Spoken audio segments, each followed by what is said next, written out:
Hello, je ne sais pas si vous connaissez Mimi Collado, mais en tout cas, je suis tombée sur une de ses publications aujourd'hui qui était vraiment trop vraie. Elle parlait de l'aura de star. Elle disait dans sa vidéo qu'il y a des personnes qui naturellement sont des stars, mais quand tu regardes ces personnes, elles ont toujours dégagé une certaine aura, de telle sorte que même si elles n'avaient pas été des célébrités, même si elles n'avaient pas percé, depuis toujours, elles avaient le truc. Et je trouve ça vraiment trop vrai. Je ne vais pas parler des célébrités, je vais parler maintenant dans la vie de tous les jours. On a toujours quelqu'un dans notre entourage vraiment qui a un truc. On a toujours, vraiment tu ne sais pas. Quand tu arrives quelque part, vraiment les yeux sont tout de suite braqués sur toi, ta façon de parler, ta façon d'être, les gens viennent naturellement vers toi. Des fois aussi, les gens, tu dégages tellement d'aura que les gens ont un peu peur de te parler. Les gens ont un peu peur de t'approcher parce que tout de suite, tu n'as rien fait, tu n'as rien, tu es toi-même, tu es normal, tu es naturel, mais les gens te voient toujours à un niveau auquel toi-même tu ne te vois pas. Et ce qui est dangereux, ce qui est vraiment trop bizarre avec ce type de personnes, c'est que quand tu fais partie de cette catégorie de personnes où tu n'as réellement pas un talent avéré et un talent connu, mais que c'est juste ton aura, eh bien, dans le milieu des filles, il y a des problèmes. Tu auras toujours des problèmes partout où tu pars. Tout ce que tu vas dire, du moment où il y aura des personnes qui auraient souhaité avoir cette aura et qui ne l'ont pas, le fait que tu l'aies, sans trop forcer, sans trop chercher, eh bien écoute, tu seras détesté, hein. C'est la vérité, tu seras détesté. Tu vas te rendre compte que chaque fois que tu arrives dans un environnement où il y a des filles, chaque fois que tu arrives dans un environnement... Avec les gars, les mecs quand même, ça va, ça passe crème et tout. Les mecs, même s'ils sont jaloux, ils ne manifestent pas véritablement.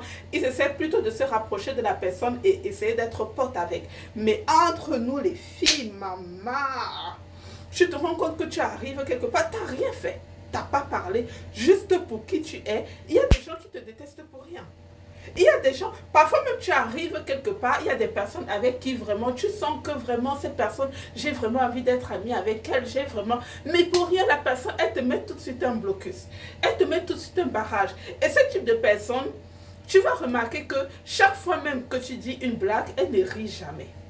Chaque fois que tu fais un commentaire, je ne sais pas, elle ne commente pas, elle est toujours vraiment la mine renfrognée quand il s'agit de toi. Tu te demandes, mais qu'est-ce que j'ai fait à cette personne? Tu essaies même de faire de sympathiser avec la personne, elle ne veut rien. C'est très difficile, hein? Il y a beaucoup de personnes, c'est vrai que vu de l'extérieur, quand on voit ce type de personne, on dit, waouh, j'aimerais vraiment trop être comme elle, j'aimerais pouvoir parler comme elle, j'aimerais vraiment être sociable comme elle et tout.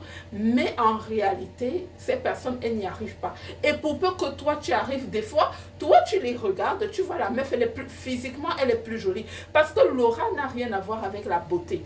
L'aura n'a rien à voir avec le talent. L'aura n'a même rien à voir avec ce que tu dis. C'est tout simplement qui tu es. C'est le fait de rentrer dans une pièce. Tu n'as même pas encore dit un mot, mais tous les yeux sont braqués sur toi. En fait, tu as le truc qui attire le regard sur toi. Et il y a des gens vraiment que ça dérange foncièrement. Et si tu es quelqu'un qui n'a pas encore pris conscience de cette aura, si tu es quelqu'un qui n'a pas encore réalisé que tu as ce truc en toi qui forcément va déranger les autres, finalement, qu'est-ce que ça va faire? Ça va te rendre timide.